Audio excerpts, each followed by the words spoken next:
Our community denounces the violence and lawlessness of yesterday's events. We condemn ignorance and hatred, bigotry and white supremacy. And we must face that yesterday's events exemplify a deeper flaw in our democracy. We've never achieved the ideal of democracy, a fully inclusive democracy.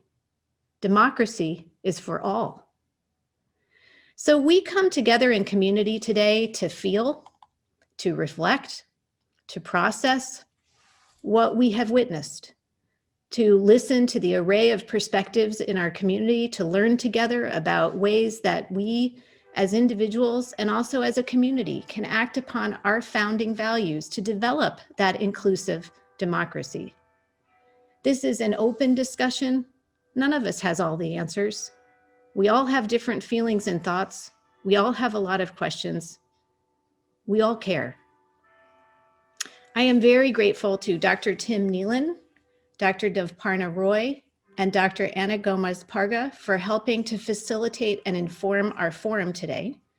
And I'm also very thankful to the marketing and communication team for getting this forum up and running in a flash. With that, I'll turn it to you, Tim. Thank you so much for facilitating today. And Beth, thanks for your leadership on this. It's really important that we do have these opportunities to come together in the moment and to provide some sort of context and perspective. And so what I'm going to do is now I'm going to ask Ana to start, and then we'll go to Devparna to introduce themselves and to talk a little bit about their own professional and personal response to the events of yesterday. So Ana, would you be willing to start us out on that? Hi, everybody. I am Dr. Ana Gomez Parga. I am located in the Department of English and Communication, but I represent the Communication and Media program. And what we're seeing right now is the importance of social media, the importance of language, the importance of stories, the importance of narratives, and just how far words can get you, right? We are truly seeing the evidence is clear that we have to address these issues and that what we say has an impact. I came to this country 8 years ago. I am still not a citizen of this country. I have no political power in the sense that I have no say in terms of voting. I've been sitting back observing what's been happening, but I just want to address very briefly 3 points that I can think of. And again, I apologize because I constantly tell my students the importance of practicing, especially for communicating perfectly. But as you know, this is our reaction kind of in the moment. So with that in mind, the first thing I want to say is that narratives matter. I listened to the vice president yesterday, and it was disappointing to hear him say things like, this is not who we are.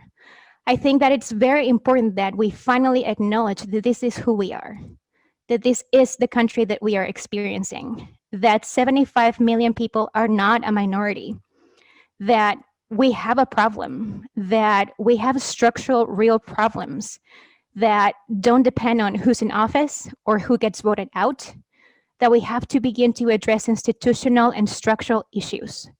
So I think that's the first takeaway that I have. Number 2, narratives matter. I hear people on social media, because again, this is part of my work. This is where I work. This is what I do for a living. This is not new. This is not surprising. This is not something that just happened out of the blue. And this is certainly not something that's been happening for the last 4 years. This is just a culmination of multiple factors.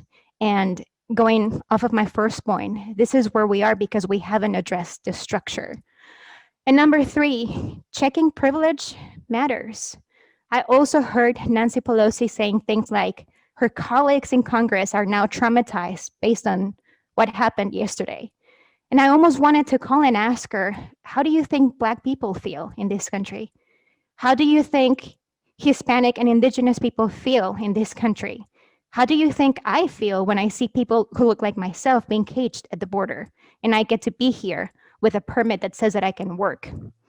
How do you think that traumatizes a person? How do you think Black boys feel, Black girls feel when they can't trust the police officers? So if we're going to start talking about trauma, Let's not start by who experienced trauma yesterday. Let's start by who's been traumatized for years because we failed them. Thank you. Thank you so much. And that's a good spot for us to continue our conversations about how this is a culmination. It wasn't just a one-day event. Devparna, would you be willing to introduce yourself and to offer us your reflections? Sure. Thank you, Dr. Kneeland. Thank you, Dr. Beth Paul, and all the organizers of this Flash Forum. I am Devparna Roy. I am an assistant professor in the Department of Sociology and Anthropology. I have trained as a sociologist. The events of yesterday at the US Capitol building in Washington, D.C. will go down in history as one of the most unfortunate incidents in the history of democracy in the United States. People are still uncovering information about what exactly happened yesterday. I hope we have a much clearer picture of yesterday's events in the coming days and months. Based on the information I have seen and read so far, I think we can safely assume that it was a MAGA or Make America Great Again mob that stormed the US Capitol building yesterday. Most of the members of this mob were white males from working class backgrounds. Reflecting on yesterday's events, three questions have occurred to me. First, why is there such rage and anger among a section of white Americans about President Trump's losing the November 2020 elections? Second, what can others, and this includes those white Americans who are not part of the MAGA group, do about the situation? What are our specific responsibilities? Third, does democracy in the United States have the institutional capacity to withstand such onslaughts? Regarding the open display of anger and violence by the MAGA mob, I think it is important to pay attention to the impacts of globalization, deindustrialization, deunionization, and outsourcing on the vanishing fortunes of the American working class. These processes have impoverished the working class, which includes both blacks, whites, and Hispanics and others. When you add the white victimhood narrative to the reality of increasing poverty rates, you have the exponential growth of white nationalism among certain white groups. Instead of creating a rainbow coalition of all those who are suffering because of the increasing socioeconomic inequality, instead of creating a multiracial coalition of the poor and the wretched, something that Dr. Martin Luther King Jr. tried to build in the 1960s, and something that Reverend William Barber and Reverend Liz Theoharis are trying to generate now. You have siloed understandings and siloed groups of identity warriors. Each racial or ethnic group thinks it is totally alone in this quest for money, status, and power, and tries to march by itself. Some groups feel lonelier than others. I think as educated and responsible individuals, we have a special responsibility to break down what the renowned Berkeley sociologist Ali Russell Hochschild calls the empathy wall. Hochschild defines the empathy wall as an obstacle to the deep understanding of another person, one that can make us feel indifferent or even hostile to those who hold different views or those whose childhood is rooted in different circumstances. Hochschild, herself a liberal-minded sociology professor from an affluent class background in Northern California, had to recognize the large gap between her life world and the circumstances of very conservative-minded people in rural Louisiana. In her remarkable 2016 book, Strangers in Their Own Land, Anger and Mourning on the American Right, Hochschild explains how she transcended the empathy wall to understand the deep story of small-town conservatives in the American South. The narrative or deep story that fuels anger, rage, and mourning among rural conservatives is that they are getting left behind. They are unfairly losing out in a race where the liberal politicians such as President Obama are deliberately helping affluent non-whites, women, and LGBTQ plus people win the race.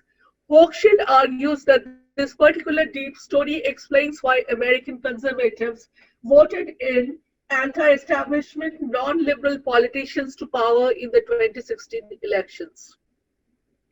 The question I have for liberals in America and everywhere, and I include myself in their number, is whether we can create an all-inclusive narrative that will accomplish two goals. First, can we bring back class-centered analysis to American politics without losing sight of other kinds of marginalizations that intersect with class, such as those due to race, ethnicity, gender, and sexuality? Second, can we bring back an emphasis on civil disobedience, nonviolence, and peaceful protest in the tradition of Henry David Thoreau and Dr. Martin Luther King Jr.? I hope that we all recognize that winning elections is not enough in a democracy. We need to respect differences of beliefs, opinions, and principles. We need to stop othering and demonizing those with whom we disagree. In scaling the empathy wall between herself and the conservatives, Ali Hochschild was not just trying to better understand the progenitors of the alt-right, she was also trying to understand herself better. We could even say that each one of us has at least two selves within us, one liberal and one conservative, one Republican and one Democrat, one left-wing and the other right-wing. The quest to bring about peace between warring selves within oneself is tied to the quest to create peace between different groups in our society. I would like to end on a hopeful note. Yesterday, the American lawmakers deliberately and courageously took up their work again at about 8 p.m. This is a sign of the resilience of American democracy. In the days to come, I hope we will see more signs of the strength and deep roots of American democracy as each one of us plays our role in strengthening the institutions of democracy in our society. I wish you all a safe and healthy 2021 as we work together to usher in a more democratic society. Thank you all.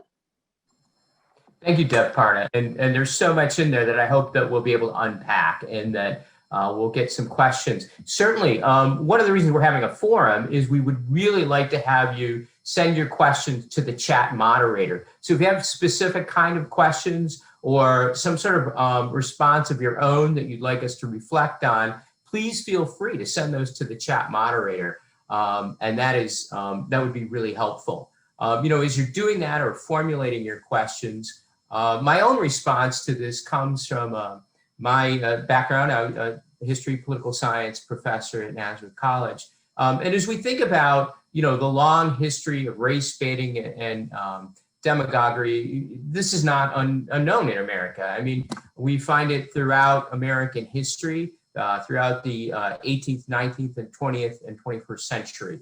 But what made yesterday, I think, such a moment where people had an intake of breath and were astonished was that in general, the unleashing of this has not been done directly by a president of the United States against another co-equal branch of government, which was, of course, the Congress. And the purpose of this mob attack or assault was, in fact, to stop or intimidate or in some way, in their own fantasy, to overturn the results of the 2020 election.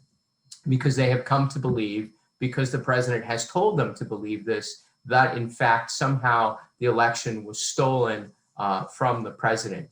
That, of course, is what makes this worthy of our attention and why questions have come up already. Should we invoke the 25th Amendment, which would lead to either the Congress appointing a special commission, and the majority of which would recommend that the president be temporarily removed from office until they are capable of serving, or to have members of the cabinet, the majority of the cabinet, to sign off that the president is no longer capable of completing their duties. The problem with both of that is that it may in fact only inflame the fantasies of the alt-right.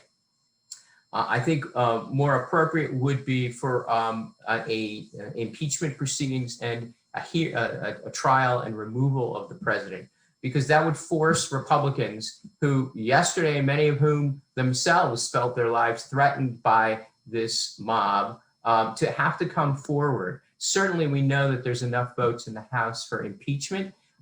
Certainly, there is no doubt a credible array of evidence that the president directed the mob to go to the Capitol, and that embedded in a variety of different comments by the president were comments that were hostile and violent. But furthermore, the president's hesitation to call out the National Guard to protect and secure the federal property and to protect the lives of those people in there, reporters, staff, and members of the legislature, it certainly shows a failure to do their duty.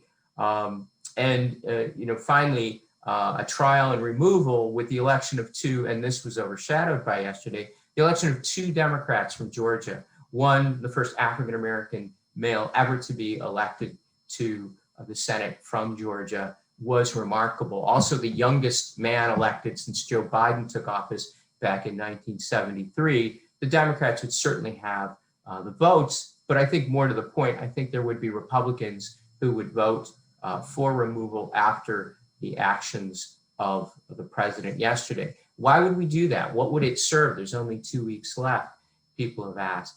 Well, my concern is not just for the present, but the future. And I think that these kind of actions that we saw yesterday, we have to, as a people, say that we will not tolerate that. And we have a constitutional means to do so. Certainly, it would be controversial, and I doubt very much that the same fantasists who believe that somehow their election or their country has been stolen from them would respond. But I think the American people would feel a sense of justice and restoration of the foundations of democracy. And so certainly would be happy to take more questions about that as well. I want to talk a little bit about our moving further and further away from a notion of truth or a notion of fact. And, that it's been happening for a number of years. I think there are all sorts of perspectives on how and why. But it seems to me that in this incident, what we've been leading up to, untruths and misinformation has been a major part of this and has been become a really vicious tool of manipulation. Can you comment a little bit about that? Can I take this, Tim? Please. Yes, I was going to say, Anna, you're the social media expert, please.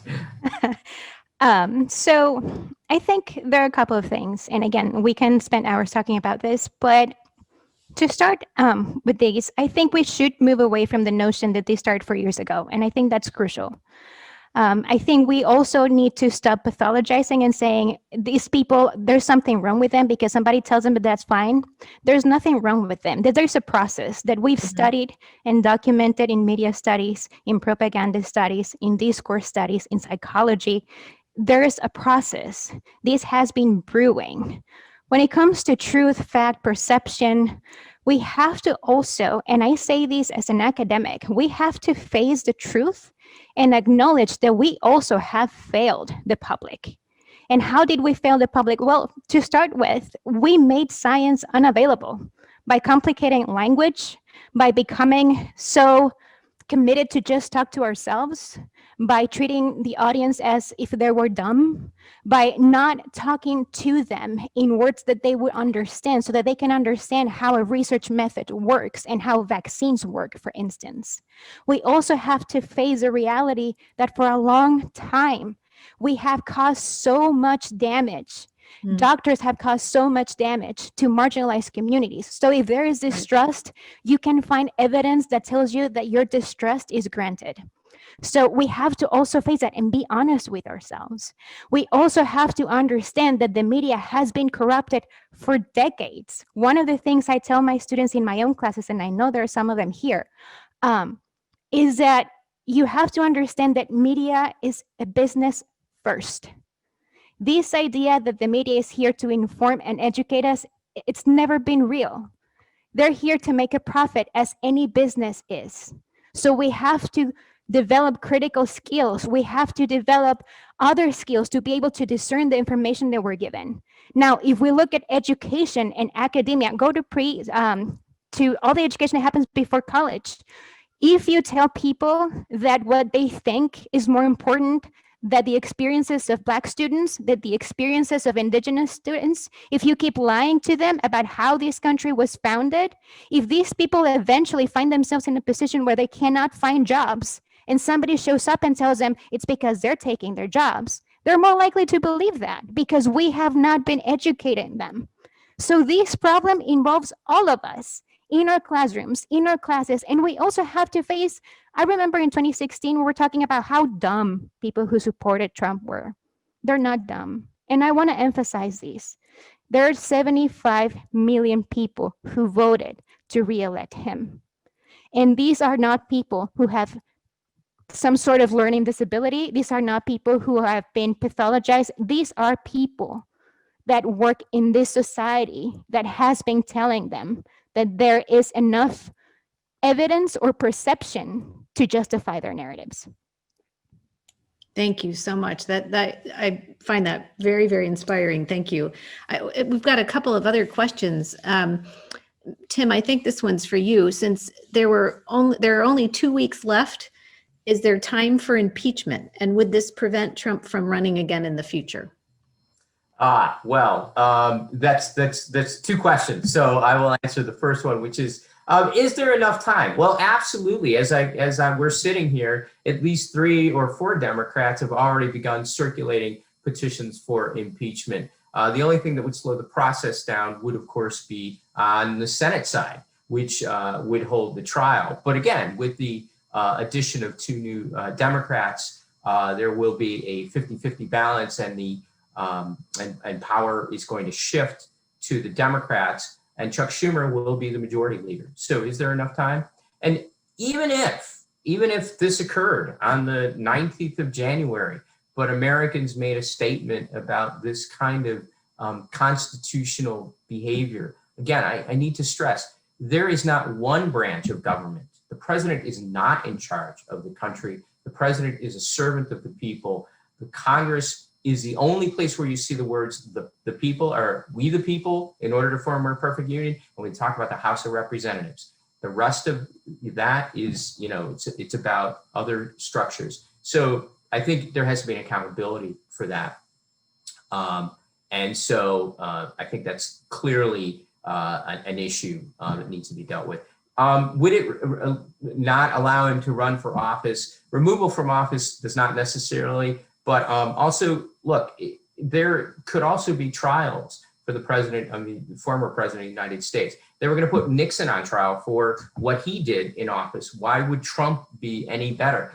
No president is above the law. And if they have broken the law, then they need to be held accountable to it. And that, I think, is basic civics, and also a means of leveling power, is to hold the highest and most elite the same standards that we would hold to the poorest and the meekest.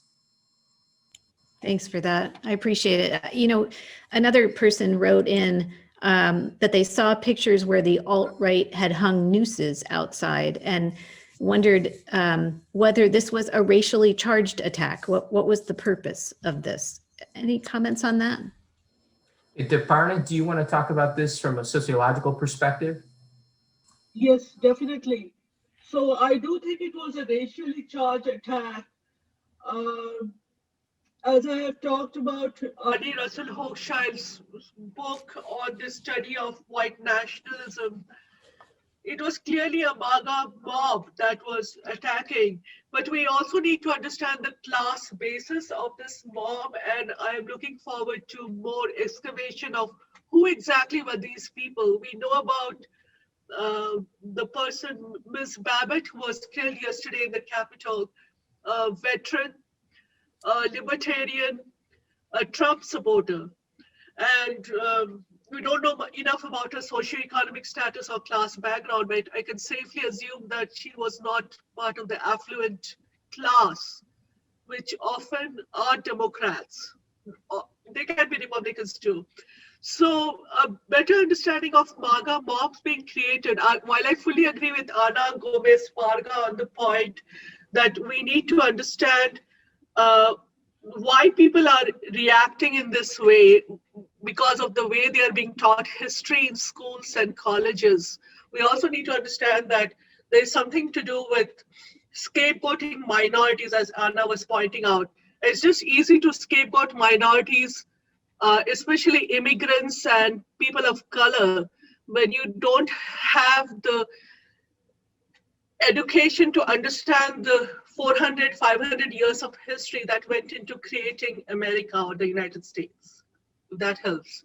So how do we reverse decades of education, misinformation and miseducation, maleducation, and how do we create a sense of understanding among people that might lead to the collapse of capitalism as we know it? That brings up another point. Capitalism has become so central to American identity in the last 40 years especially, that we are afraid of turning to a more socialist kind of government or economy, and we need to kind of wean ourselves away from capitalism, especially a trickle-down economy. But it is very difficult to talk about these things in the media, in the classrooms, or anywhere. So that's my 2 cents. Thank you, Devparna. Ana, would you want to respond to that as we talk about structural racism and white supremacy and white privilege?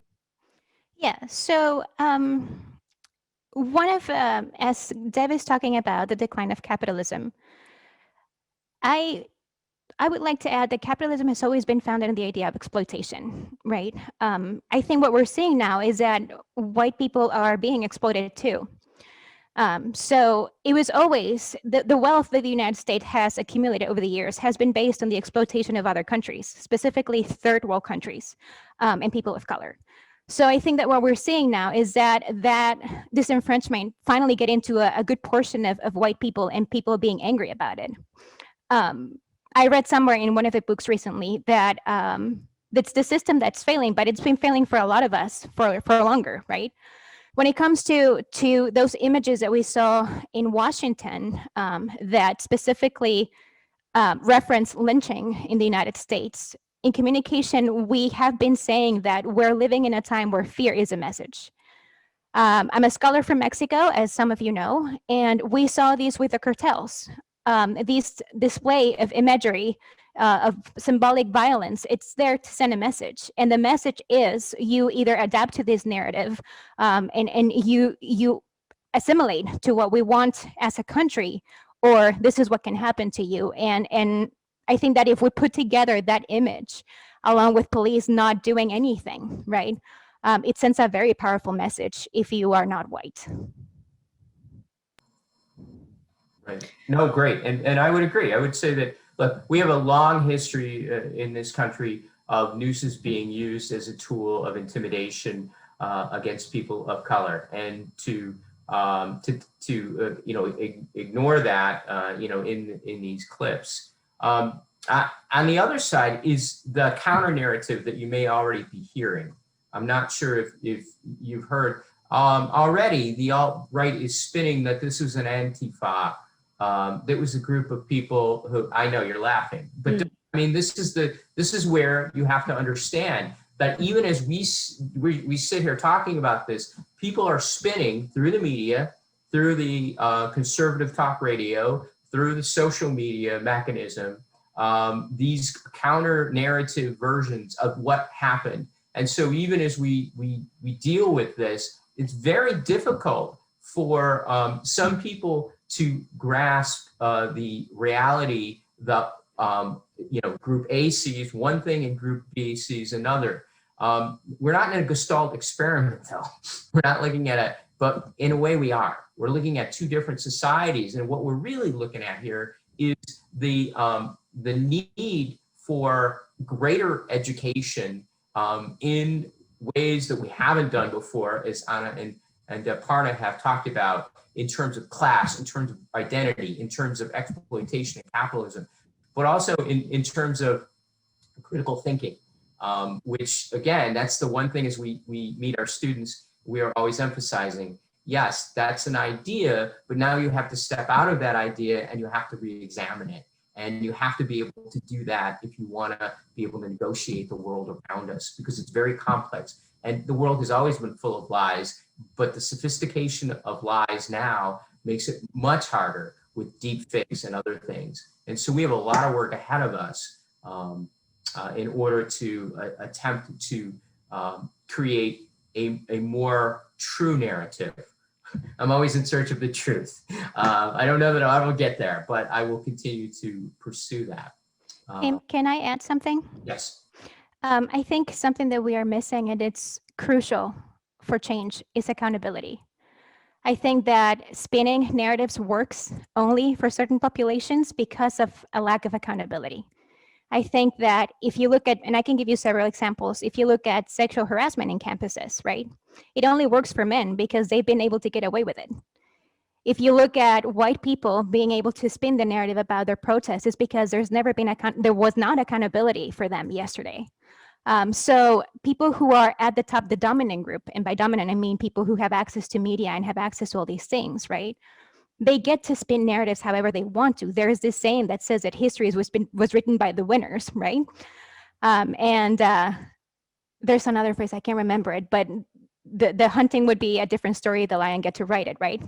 So I think that this is what we're seeing, exactly. So when I think about colleges and I think about students painfully explaining their racialized experiences, their sexual assault experiences, and for them to not have justice served, right? And for a perpetrator to say, oh, I didn't mean that. I mean, I'm sure that was racist, but I didn't mean it, and then spin it something else. That's where the lack of accountability comes from, and you can see it everywhere. So again, we have been sending a message consistently in K-12, in college, in the news, that there are people who are accountable and there are people who get away with things, right? And that's where we are. It's a result of all of that. It's not the result of one person. Definitely not. I agree. But to be optimistic, the Me Too movement was an incredible response, which used social media to hold accountable people that had been getting away with some of the most egregious crimes you can imagine. Now, obviously, it was imperfect. Everything has been imperfect, but I do think that we can hold people accountable, and certainly it would be great to see equal time and the fairness doctrine once again restored. The rise of the alt-right conservative talk radio came in the 1980s when the FCC stripped some of these requirements away. These are public airwaves and therefore should be used for the public good. But now there's no counter narrative for people who tune in to these radio shows, and one host after the other tries to outdo each other with being even more extreme and weaving these tapestries of conspiracy about them. And look, we are a conspiratorial nation. I get that. We were founded by a group of people who were sure the British were coming to get them, and I'm not sure they really were, but that's okay. We talk about that in class, but to have that still kind of mentality today is troubling and vexing, and it's not going to allow for equity and equal rights. So I will stop talking now. Let me go back to, we're starting to have quite a few questions, so this is great. I've got a couple of more questions about the mechanics of this time, and then I really do want to turn to several questions that are coming in about what can we do. So another question about Trump. If there's no consequence for Trump over the next 2 weeks, could we be put in danger, nuclear warfare, other war? And would he have the power to do so, or would there be oversight to stop him? I think we're all afraid of what he might do in the coming weeks if he's allowed to stay in office. Can you comment on that? Yeah, absolutely. If you don't mind, I'll start, and then Ana and Devparna, if you want to come along. Generally, we have talked about the institutional safeguards that have protected our democracy and the layers of institutions and other things that have restrained the ability of the occupant of the White House, who has, yes, the codes and other things. The ability of the president, though, to move generals in and out, or to, as commander-in-chief, to make troop movements, has been a concern in American literature for a long time. I don't know that we're in as much peril as you might think, but I do think that that's an argument for removal of the occupant of the current occupant of the Oval Office, because in fact, the institutional restraints that we used to have, party, other branches of government, seem not to be something that is of interest to the current president of the United States, who wants to do things on their own.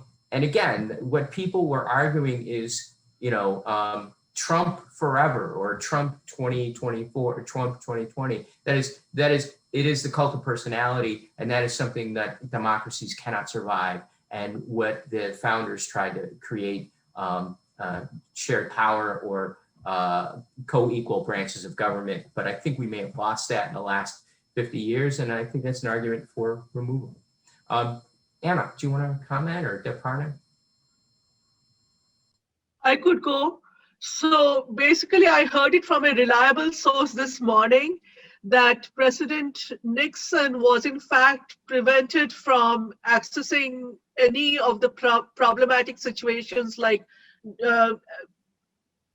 access to nuclear codes by Henry Kissinger.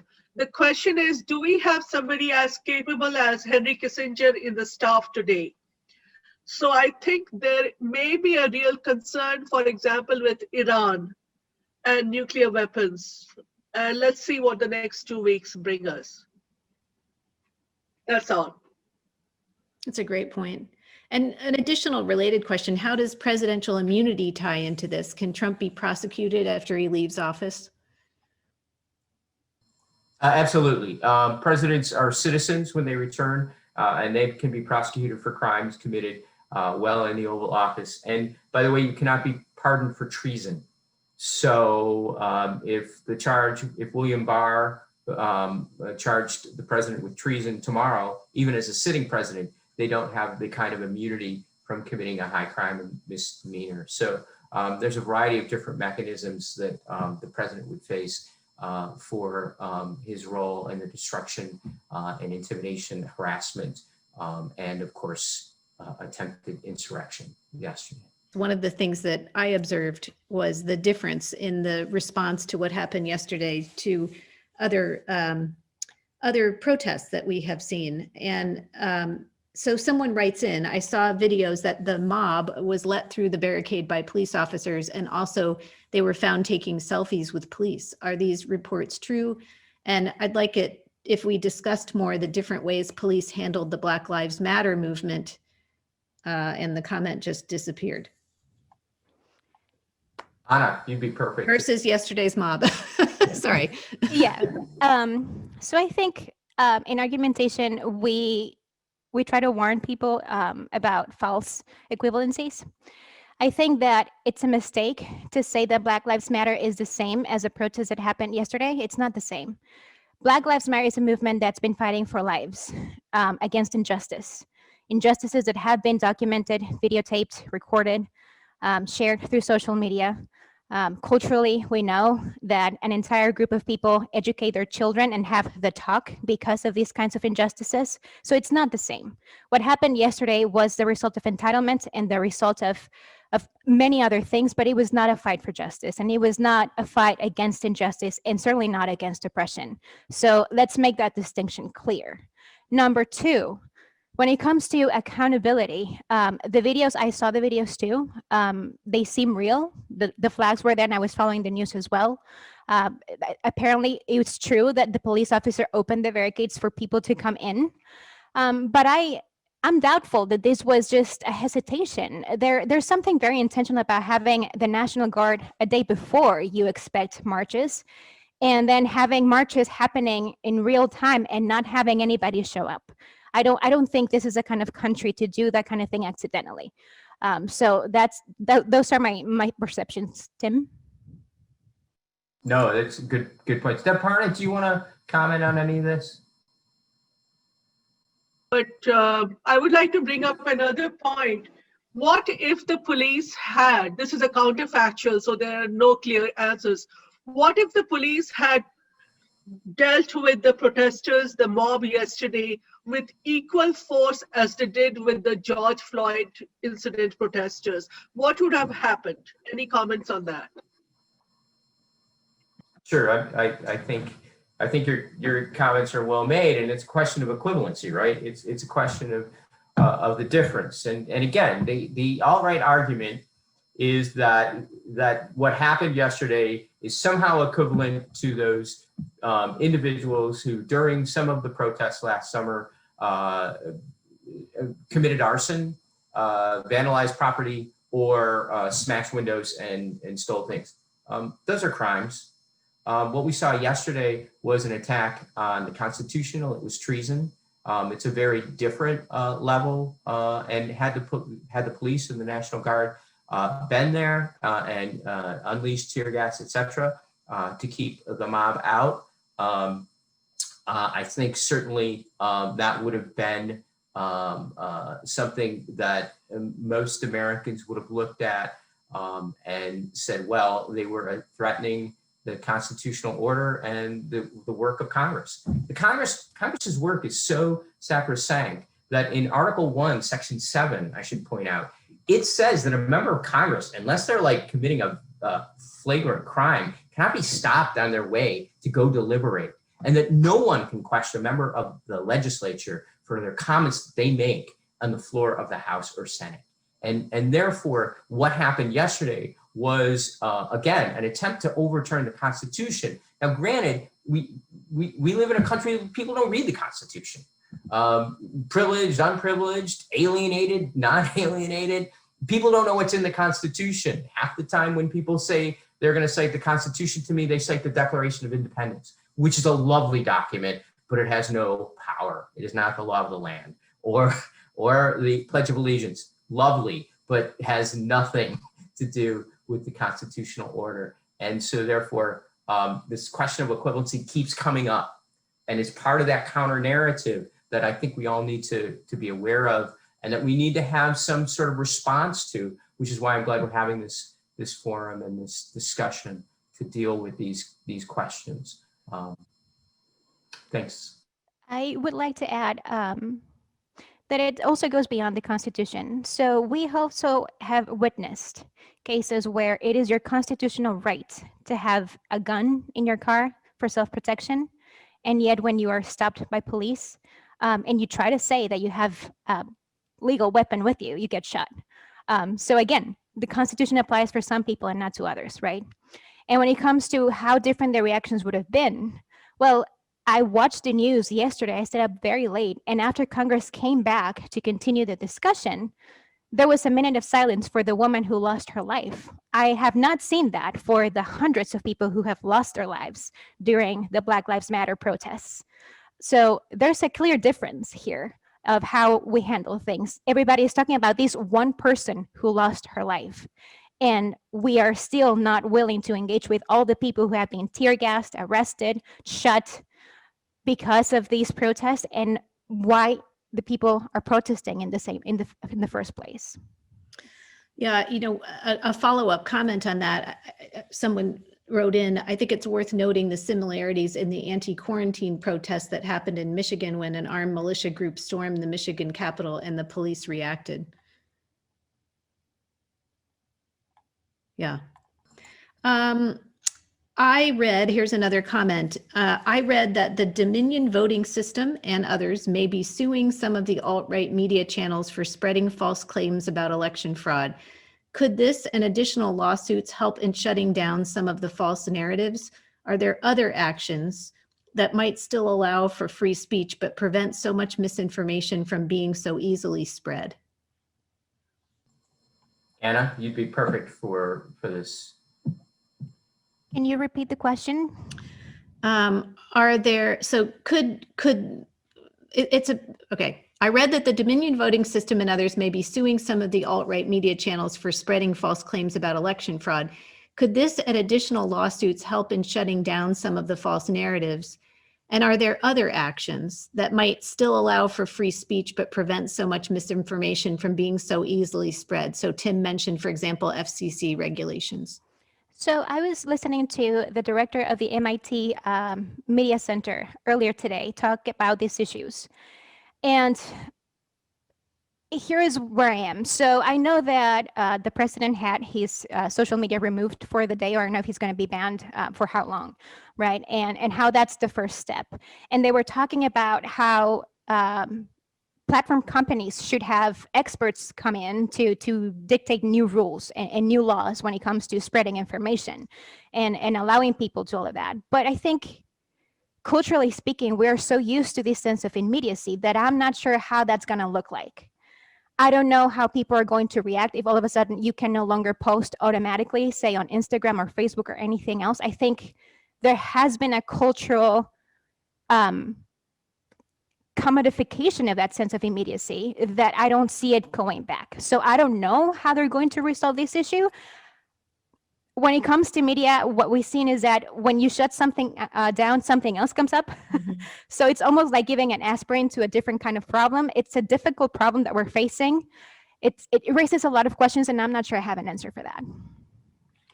Yeah, there's another question here. Maybe this is a topic for a follow-on forum, but there's another question about, how can we ever break the cycle that you're speaking to, Ana? What must we do to confront, engage, commit to, build a different milieu? And that's certainly a very powerful question. I think, well, I obviously don't have the answers. If I would, I wouldn't be here with you today. But I think that there are things that it's a trial and error. And I think it's important to recognize, number one, what Lisa has been doing in the college, pushing this very specific agenda forward with very clear steps of how we move forward. So that's a great step, a very important step. And I'm so glad that she was able and willing to take on that role and to do that. What you, Dr. Paul, have been doing in supporting that and continuing to support those kinds of changes in addressing these issues with the right kind of language, with the kind of authority that you have also points in the right direction, right? But I also want to be very clear that as we move forward, we will make mistakes, we will find roadblocks, and we're not always going to get it right. And I think it's arrogant to believe that if these problems have not been solved in 50 years, we're all of a sudden going to have the answer right now. So I think what we need to look at is at the commitment and the actual elements that we haven't been addressing, which is accountability and structure. Thank you for that. I appreciate that comment, and I also really appreciate the acknowledgement of the realities of tackling something like this. It's so easy for someone to say, "Oh, this is so big; it's beyond us. It's futile. We can't do anything." Well, we can, and I think every one of us needs to. I think of it as a personal responsibility that every single day I'm thinking about how do we move forward? What action can we take? I'm trying to be very much more observant and really questioning equity gaps and why and digging into that. So it's a daily habit forming process. And I'm proud to be part of a community that takes that very seriously. So here's another related question.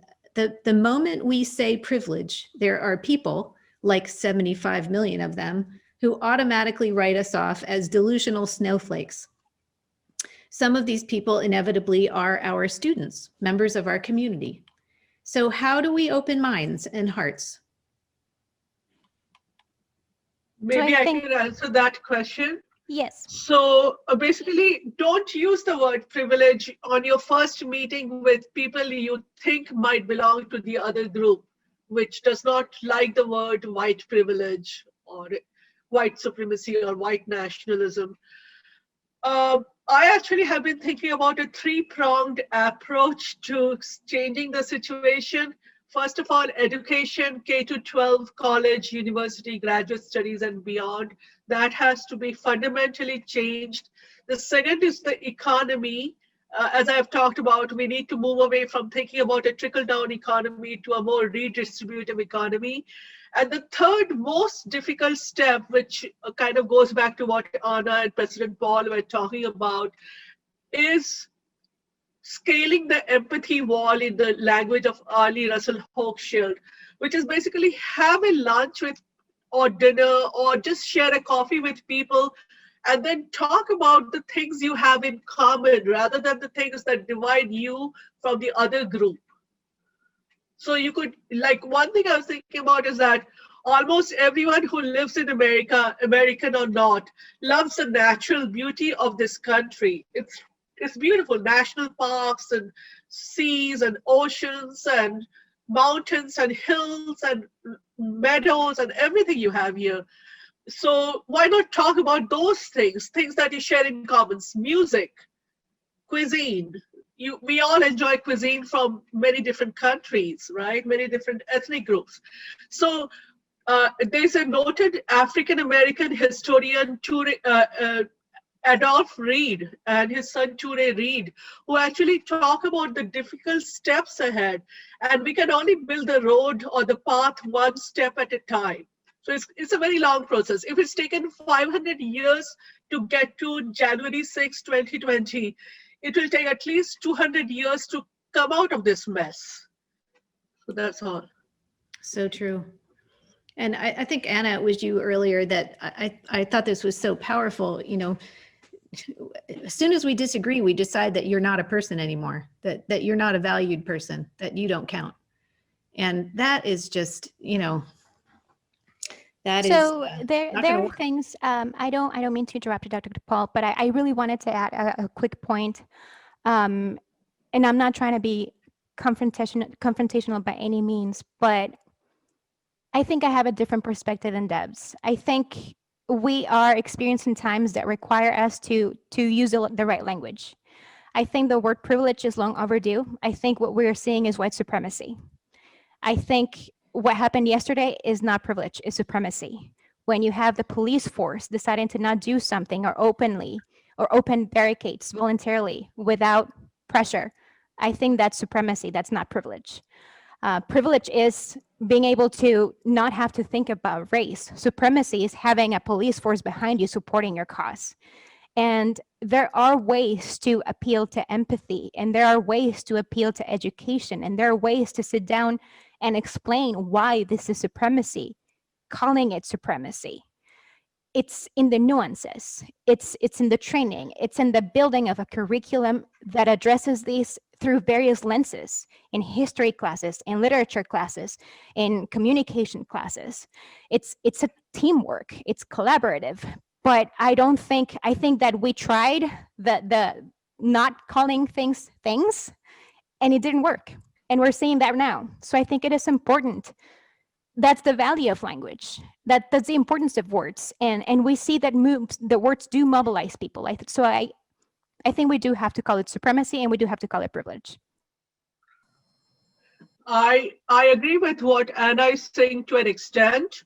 Definitely, we need to call it white supremacy. But my problem is that if we are going to talk to people who have not been getting the same education that we have, then it's very difficult to talk to them about this is not privilege, this is supremacy, you are a white supremacist, and accusing them of being part of a group they may be willy-nilly forced into. So that's why I'm advocating softer language or talking about other things that we hold in common so that we can make a segue into the difficult conversation about white privilege and white supremacy.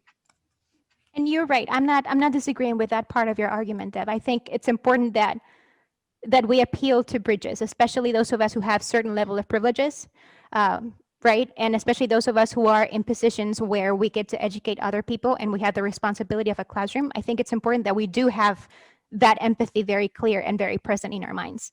The only thing I'm saying is what has worked for me in my own classes with students who have not taken these kinds of courses is not erasing language. It is treating language in a way that does not personalize people. Right. It's not saying you are ignorant. No, we're not doing that. We're saying We've been trained to think this way, Mhm. all of us. And this is why this is wrong. Yeah, it's an excellent conversation. I thank you very much for both of you for sharing your views and for having that dialogue. What about the role of religion? So this person wrote in and said, I saw many Jesus 2020 banners. I am definitely not the person for that. Yeah, so Donald Trump has a strong appeal among the evangelical population in America. It's not like some actually do believe that he is a die-in-the-wool evangelical who loves Jesus. But more to the point, they're cultural issues that he frames up through his Supreme Court appointments or by some of his speechifying, I think is what makes evangelicals, which are a very strong core of individuals and who remain a very important base for the Republican Party, is this belief that he was going to carry the water for them. And then by having him pick Mike Pence, who is an open evangelical, to the point that, yes, I know many of my colleagues would be uncomfortable with, but for self-disclosure, I am also an evangelical. I'm a Lutheran. So I understand the mentality, and I think that's the issue, that separating out the personality of Trump from religion has been something that the churches have not picked up on and have not been particularly good about. They have walked around, or sometimes they've even supported, going back to the moral majority, the rise of focus on the family, and Jim Dobson back in the 80s and 90s, who argued that Christians needed to be involved in politics because they were losing these privileges and they were under attack and assault. I mean, the war on Christmas. So I think that politics is a really important motive here. The attack on the Congress, though, may have led some to think twice, and certainly that remains to be seen. But I would imagine that Donald Trump remains someone that many evangelicals are praying for as we speak now. Very powerful role. Religion has in America always been closely associated with different ideologies, different politics, and even, if you will, certain classes of individuals. So yeah, it's important to raise this question of religion as a mechanism. What makes it so interesting is that in the Democratic Party, more and more people are not interested in religion whatsoever, or spirituality even. We call them the NONES, or the nuns, and that number is growing, 25-30% of Democrats. And one of the key differences between the two is if someone goes to worship in some form once a week or more, they are probably going to be a Republican. So yeah, no, it's an important question. And I think that's really something where the churches have work to do that they haven't done so far. That's great. Thank you so much.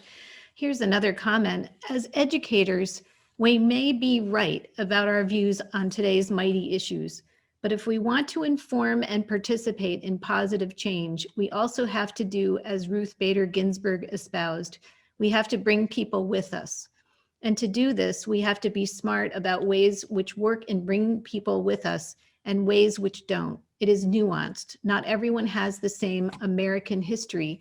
It's a huge country of immigrants who got here in a variety of ways. Let's be smart. It's more important than just being right.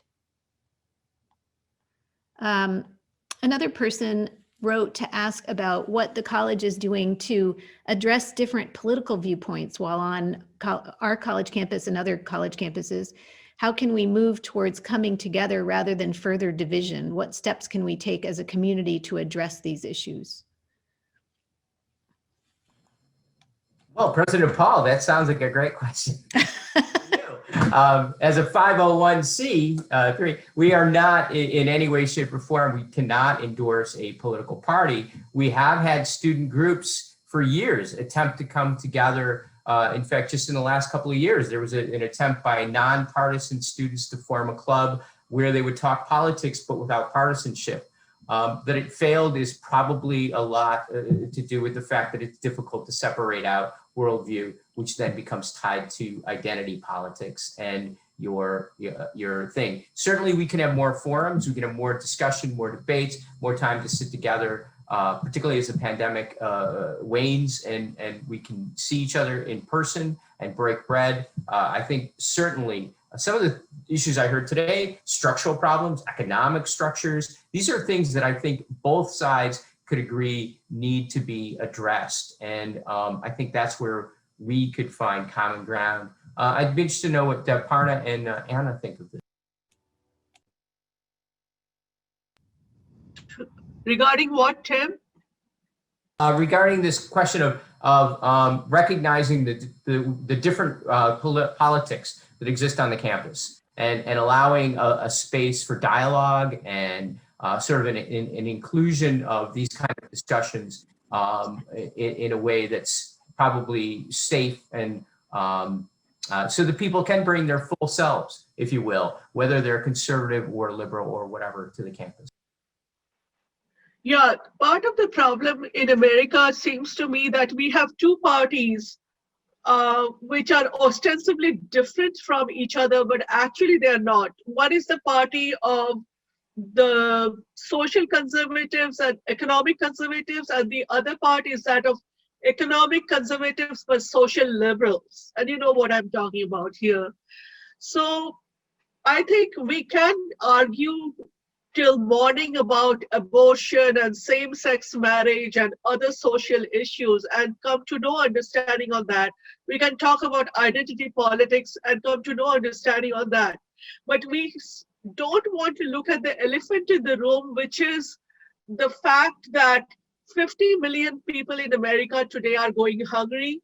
We have a very high unemployment rate. There are millions of people who have no paychecks or are just one stimulus payment away from not being able to pay for their rent. So the country is in dire straits economically, while there are a few people like Jeff Bezos and others who are making oodles of money. I also use Amazon, so I'm guilty.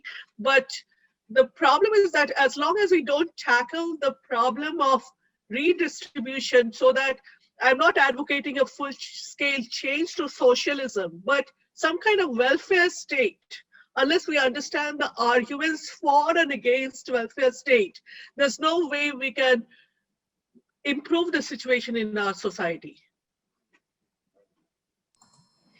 Good. Another comment that I think, I'm sorry, Tim.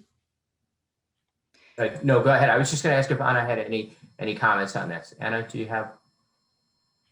Yeah, very briefly. I think number one, we have to. I worry. Like, while I understand the importance of welcoming everybody, I also understand and I have very clearly identified who are the people who are traumatized and violented, and it's not always both sides. Number two, as a queer person in the room, I would like to queer politics as well and avoid binaries. It's not just conservatives and Democrats. It's just there's such a broad spectrum on different kinds of policies. So I think we have to start having smarter conversations of that bigger spectrum as well. And number three, just to really work on detaching politics from identity. I think we are so married to identify ourselves as liberals or as leftists or as right wings or whatever that we almost have to be in agreement with everything that comes out of a party, and that's also not true. So I think that by stressing those 3 points, we can potentially build a welcoming and a just community. You know, there's an additional comment here that I think really poignantly addresses some of these dynamics. This person writes, I understand the importance of finding a middle ground, but how do you respect and want to find that middle ground when I'm continuously shown that our lives are not being treated with the same fragility as their egos? So I think that expresses, you know, what you all are talking about. We're almost out of time here, and this has been such a wonderful conversation. I'm very, very grateful to all of you for sharing your views and just engaging in open conversation. And I'm very grateful for everyone for contributing the questions and comments. You know, I think where, as educators, where we go is what do we do? So what do we do? You know, what do you see as the role of higher education, as the role of our community in trying to find ways to move forward to being an inclusive democracy? I would just say, don't lose sight of the importance of education. Don't lose sight of where real injustice is, and don't sacrifice that side for the sake of reaching broader audiences. It's their lives on the line, and these lives are important. Thank you. Dev? I would say that we need to meet each person where they are. So it is important to be able to scale the empathy wall and build emotional bond with each person. Thank you. Tim? I would just say, having more discussions like this, look, I don't have all the answers. I don't even know the right questions sometimes, but talking to my colleagues like Ana and Devparna, and hearing your own reflections, President Paul, really helps me as an educator do a better job in my own classroom. It makes me more aware, more conscious, and more equipped to approach situations. So I think partly as educators, we have to understand we need to be students. And then as we're students, we'll do a better job of meeting people where they are, and then remembering the fragility of some lives are not being treated equally in this society. Well, I have to say, I'm very honored and grateful to be students with all of you, to be a student with all of you. And I feel that in this community. And I frankly think it's one of our greatest strengths is that we are willing to all be students. We are willing to all ask questions and to not know, but to think together and to pull in different perspectives and have that help us to find ways to move forward in a world where everyone is included in this democracy, which to me, the events in our time, and I know that this goes back centuries, but that's what we're struggling with. And so I'm so aware of that. And I'm so grateful to all of you for taking the time to talking about this. You know, for everyone else to know, this was put together on a dime. And this is what we need to do in this community where we really do care about our world. We care about what is happening, and it is our mission to care. It is our mission to educate in a way that is connected in the real world, in all of its messiness, and to find our way through and to find our way to a better world.